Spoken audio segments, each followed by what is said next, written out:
Hello viewers, welcome my channel. আশা করি আপনারা সবাই ভালো আছেন এবং আমিও ভালো আছি। আমার নাম পরাণ। বরাবরের মতন আমি আজও আপনাদের মাঝে আরেকটি নতুন ভিডিও নিয়ে হাজির হয়েছি। তবে আজ আমি আপনাদের মাঝে যে বিষয়টি শেয়ার করবো আসলে খুবই একটি গুরুত্বপূর্ণ ভিডিও। যারা বর্তমানে স্পেনে আসার জন্য চেষ্টা চালিয়ে যাচ্ছেন, আছে 2025 এবং মে মাসে 22 তারিখ। তবে আজ আমি এই ভিডিওতে আপনাদেরকে বলবো যে স্পেনে একজন লোকের কত টাকা খরচ হয় প্রত্যেক মাসে।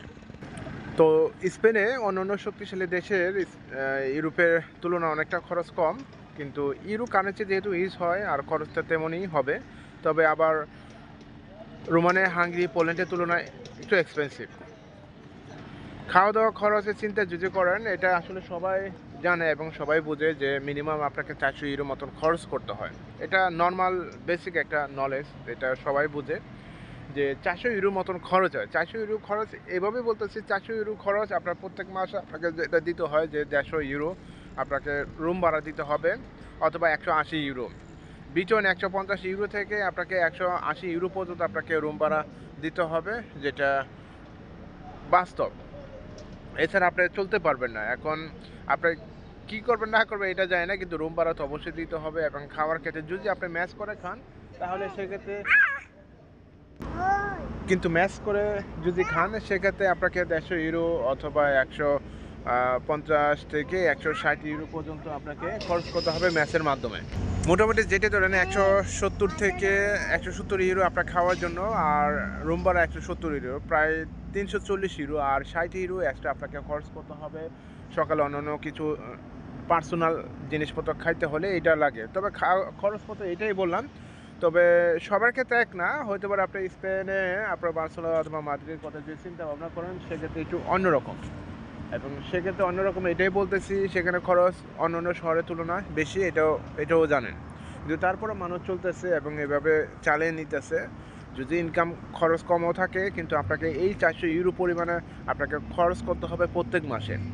এবং এখানে যেহেতু বর্তমানে অনেক প্রবাসী ভাইরা আসতেছে, খালি যে বাংলাদেশের কথা বলবো কিন্তু তা না, অন্য দেশের লোকেরা এখানে আসতেছে খালি মাত্র যে বৈধতা ডকুমেন্টের জন্য, অর্থাৎ রেসিডেন্ট কার্ড পাওয়ার জন্য, কাজের একটা অনুমোদনের জন্য। রেসিডেন্ট কার্ড পাওয়া মানে কি অনেক সুযোগ সুবিধা রয়েছে এখানে। ফ্যামিলি রিউনিফিকেশনের মাধ্যমে আপনার ওয়াইফ এবং বাচ্চাকে আনতে পারবেন যখন টিআরসি কার্ডটা পাবেন। আপনি নিজে স্বাধীনভাবে এখানে ব্যবসা বাণিজ্য করতে পারবেন। বিশেষ করে স্পেনে ব্যবসা বাণিজ্যের ক্ষেত্রে খুবই একটা ভালো সুযোগ সুবিধা রয়েছে যদি আপনার প্রথম টিআরসি কার্ড থাকে, এবং দ্বিতীয় টিআরসি কার্ডের ক্ষেত্রে আপনি ব্যবসা বাণিজ্য করতে পারবেন। সেক্ষেত্রে অন্যরকম একটা ট্যাক্স প্রোভাইড করতে হয়। এটা আপনি যখন থাকবেন আস্তে আস্তে সমস্ত কিছু করতে পারবেন। এবং যেটা আমি দেখতেছি যে আসলে স্পেনের ক্ষেত্রে মোটামুটি ভালো একটা অপরচুনিটি রয়েছে ব্যবসা বাণিজ্যের ক্ষেত্রে, এটা না বলে আর থাকতে পারলাম না। এবং সেই কারণে মানুষের এখানে আসে, এবং এখানে আসার পরে এই জিনিসটাই করে যে ব্যবসা করার উদ্যোগে এখানে সবচেয়ে বেশি লোক আসে। আপনার স্পেনে যে কোনো প্রান্তে যদি যান এবং ব্যবসা যদি ওপেন করেন, আপনার ব্যবসায় সাকসেস হবেন, যেটা আশা করি। ইতিমধ্যে আমি আশেপাশে অনেক গ্রোসারি শপ দেখতেছি, গ্রোসারি খালি শপ না, অন্যান্য দোকানপাটও দেখতেছি। কারণ এখানে যদি বেসিক স্যালারি মনে করেন 1200 টাকার কথা চিন্তা করেন, 1200 টাকা না পেয়ে তিনি কী করে ব্যবসায় ওপেন করে। একটা ব্যবসা ওপেন করতে অনেক খরচ কমও থাকে। যদি আপনি নর্মালভাবে একটা 10,000 বা 15,000 অথবা 20,000 ইউরো যদি ওপেন করেন, মোটামুটি ভালো ইনকাম করতে পারবেন, এক্ষেত্রে কোনো সমস্যা নাই। তো এখানে এই কথাটা বললাম। আর হচ্ছে যে যাতায়াতের জন্য যদি আপনি একটা খরচ বা বাজেট করে রাখেন, সেটা হচ্ছে যে মেট্রো কার্ড অথবা বাস কার্ড যদি তৈরি করেন, মোটামুটি ভালো সুবিধা পাবেন। যেমন মনে করেন আমি এই যে কমিউনিটির মধ্যে রয়েছে, এখানে যে কমিউনিটিতে আছে সেখানে একটা বাস কার্ড তৈরি করেছি 60 ইউরোতে। আপনার 1-2 বছর ধরে এখানে চলতে পারবেন, কোনো সমস্যা নাই। সেক্ষেত্রে এখানে কোনো টাকা পে করতে পারবেন জাস্ট এই কমিউনিটির জন্য। অন্যান্য কমিটির ক্ষেত্রেও এরকম রয়েছে, কিন্তু সবাই এরকম সুযোগ সুবিধা করে নিতে পারে না, কিন্তু হয়তো বা নিয়মটা জানে না। আমি যে নিয়মটা করছি এখানে, এই যে তরিবিকার শহরে যে কোনো বাসে উঠলে আমার এই বাসটা ফ্রি, এই যে কার্ডটা করতে হবে, এবং কার্ডটা আপনার হচ্ছে যে ফটো সহকারে এখানে কার্ডটা করা যায়। আর কেউ যদি একটা কাজ পেয়ে থাকে দূরে, সেক্ষেত্রে একটা স্কুটি কিনতে হয়, এবং স্কুটির মাধ্যমে তিনি চলে যেতে পারে। সেখানে পুরানো কিনতে পারে, বা সেখানে একটা যদি তার বাজেট ওপর ডিপেন্ড করে, এটা ডিপেন্ড করে পরে। তাছাড়া বাসের মধ্যে যাতায়াত করতে পারবে, কিন্তু রাতের বেলা আসার ক্ষেত্রে একটু সমস্যা, কারণ সব এরিয়ার মধ্যে দেখা যাচ্ছে যে 10টার পরে আর বাস চলে না। তো যাই হোক, এই কথাগুলো আমি আপনাদেরকে বললাম। নর্মালি আপনাকে 400 ইউরো পর্যন্ত এখানে গুনতে হবে, এবং এই 400 ইউরো ইনকাম করতে না পারলে সেক্ষেত্রে আপনার জন্য সমস্যা হবে, এটা অবশ্যই আপনি বুঝতে পারতেছেন। তবে এই 400 ইউরো আপনাকে প্রত্যেক মাসে বাজেট করতে হবে, এবং এই 2 বছর যদি থাকতে হয় তাহলে হিসাব করে রাখেন যে কত টাকা আপনাকে এক্সপেন্ড করতে হবে। তারপর হচ্ছে কাজের ওপর ডিপেন্ড করে। এখন কাজ যদি পেয়ে যান সেক্ষেত্রে তো কোনো সমস্যা নাই।